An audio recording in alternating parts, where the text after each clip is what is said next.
नमस्कार दोस्तों, मैं हूं सोनी मेहुल और आज मैं आपके लिए एक नया कंटेंट लाया हूं जो शेयर बाज़ार में इन्वेस्ट करते हैं। और बहुत बार आईपीओ भी लॉन्च होता है तो बहुत लोग सोचते हैं कि उसे भरे कैसे।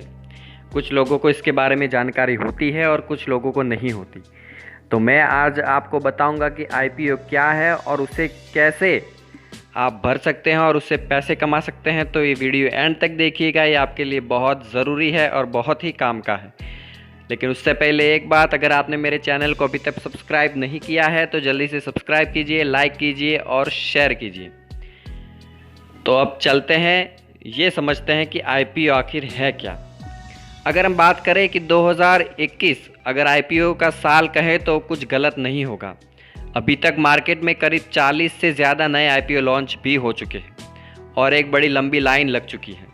हालत ये है कि पिछले कुछ हफ्तों में 4 आईपीओ एक साथ भी लॉन्च हुए हैं।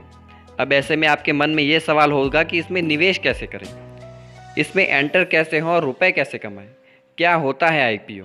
आज हम उसके बारे में पूरी जानकारी आपको देंगे। सबसे पहले आपको ये जानना होगा कि आईपीओ होता क्या है। देश में कई प्राइवेट कंपनियां काम कर रही हैं। इनमें कई कंपनियां परिवार या कुछ शेयर होल्डर आपस में मिलकर चलाते हैं। जब इन कंपनियों को रुपए की ज़रूरत होती है तो ये खुद को शेयर बाज़ार में लिस्ट कराती हैं और इसका सबसे कारगर तरीका है आईपीओ। और आईपीओ का फुल फॉर्म है इनिशियल पब्लिक ऑफर जारी करना। शेयर मार्केट में लिस्ट होने के लिए प्राइवेट कंपनी जो आईपीओ लाती है, असल में वो बड़ी संख्या में आम लोगों और निवेशकों और अन्य को कंपनी के शेयर में अलॉट करती है, यानी कि इन्वेस्ट करने के लिए कहती है। और आप और मेरे जैसे बहुत सारे लोग आईपीओ में निवेश भी करते हैं और बहुत सारे रुपए भी कमाते हैं।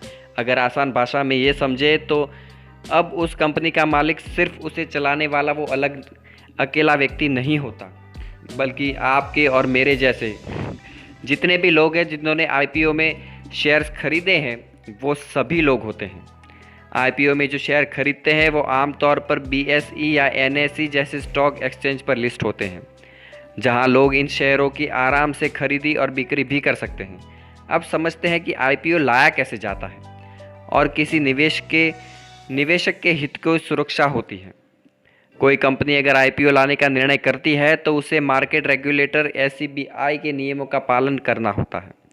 इन सब नियमों पर खरा उतरने के लिए कंपनी एक मर्चेंट बैंकर नियुक्त करती है।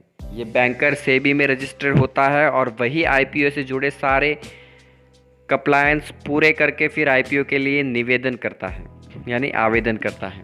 जब कोई कंपनी आईपीओ लाती है तो वो सेबी के पास आवेदन करते समय कुछ दस्तावेज जमा कराती है। इसे लोग draft red hearing prospectus DRHP नाम से भी जानते हैं। किसी भी कंपनी के पास आईपीओ का DRHP असल में उस कंपनी, उसके शेयरधारक, उसकी वित्तीय हालत, कंपनी के कामकाज, उसके कानूनी पचड़ों के बारे में, उस पर कर्ज, आईपीओ से मिलने वाले पैसे के यूज़, उससे जुड़े जोखिम वगैरह की जानकारी देता है। सेबी का असेसमेंट करती है और अगर सब सही लगता है तभी कंपनियों को आईपीओ लाने की अनुमति मिलती है। यानी कि इतना कहे कि आईपीओ में पैसे इन्वेस्ट करना आपके लिए वैसे तो पूरी तरह से सेफ़ है, लेकिन इसका आपको पूरा नॉलेज भी होना ज़रूरी है। तो आप ये वीडियो एंड तक देखिए, बिल्कुल मिस ना करिए। आपको पता चल जाएगा कि आईपीओ क्या है और किस तरह से आप इन्वेस्ट करके रुपए कमा सकते हैं। सेबी से आईपीओ लाने की मंजूरी मिलने के बाद कंपनी अपने शेयरों के लिए बोलियां मंगवाती है। इसमें अलग अलग तरह के निवेशक जैसे कि रिटेल, इंस्टीट्यूशनल के लिए अलग अलग शेयर रिजर्व रखे जाते हैं। आमतौर पर किसी भी कंपनी का आईपीओ 3 दिन के लिए खुलता है। अब समझते हैं कि आईपीओ में आप रुपए कैसे निवेश कर सकते हैं। किसी निवेशक को अगर आईपीओ में निवेश करना है, अगर उसे रुपए लगाने हैं तो सबसे पहले उसके पास एक डीमेट अकाउंट होना चाहिए। डीमेट अकाउंट आप किसी भी ब्रोकिंग के पास जाकर खुलवा सकते हैं, लेकिन एक्सपर्ट की राय ज़रूर लें। आपको इसके लिए बहुत सारे यूट्यूब में वीडियो भी मिल जाएंगे। मैंने 2 दिन पहले ही एक वीडियो लॉन्च किया था शेयर मार्केट के बारे में, उसके में आपको पूरी जानकारी मिल जाएगी कि हमेशा डीमेट अकाउंट एक जानी मानी ब्रोकिंग फर्म से खोलना चाहिए।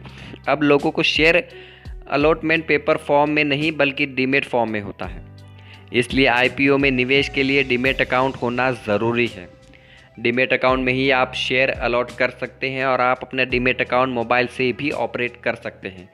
ऐसा ज़रूरी नहीं है कि किसी बैंक के पास या कहीं ऑफिस में जाकर ही कर सकते हैं। आप अपने मोबाइल के पास बहुत सारी एप्लीकेशन आती है, ज़ीरोधा, IIFL जैसी कोई भी एप्लीकेशन में जाकर आप अपना डीमेट अकाउंट खुलवा सकते हैं। IPO में निवेश करने के लिए अब आप कोई चेक या कैश पेमेंट नहीं कर सकते। आपके डीमेट अकाउंट से खाता लिंक होता है, इसी खाते से आपके IPO के सारे लेन देन होते हैं, यानी कि आपका बैंक अकाउंट ज्वाइन होता है। जब तक आपको शेयर अलॉट नहीं हो जाते तब तक खाते में उतनी रकम ब्लॉक रहती है। हर IPO के लिए कंपनी शेयर का एक इश्यू प्राइस और लॉट तय करती है। एक रिटेल इन्वेस्टर एक बार में 2 लाख तक का निवेश ही IPO में कर सकता है। यानी कि मान लो किसी को भी अगर IPO में निवेश करना हो तो वो 2 लाख तक ही IPO में निवेश कर सकता है। अब अगर आपने IPO में निवेश कर दिया है तो शेयर का अलॉटमेंट IPO बंद होने के बाद होता है। IPO बंद होने के बाद सभी बिड्स का असेसमेंट होता है और अगर कोई बिड अवैध होती है यानी गलत होती है तो शेयर अलॉट नहीं होता। अगर किसी IPO को कुल जारी शेयर के मुकाबले कम शेयर या उतने ही शेयर की बोली मिलती है तो सभी इन्वेस्टर को उनकी बोली के मुताबिक शेयर अलॉट हो जाते हैं। वहीं जब कोई IPO ओवर सब्सक्राइब होता है तो शेयरों का अलॉटमेंट प्रो राटा बेस पर होता है। ये आपकी बोली से कम भी हो सकता है। तो दोस्तों, आज हमने जाना IPO के बारे में। मुझे उम्मीद है कि आपको ये वीडियो बहुत पसंद आया होगा। अगर पसंद आया है तो लाइक करिए, शेयर करिए और सब्सक्राइब करना बिल्कुल ना भूलें। कल मिलेंगे एक और नए वीडियो के साथ। तब तक धन्यवाद।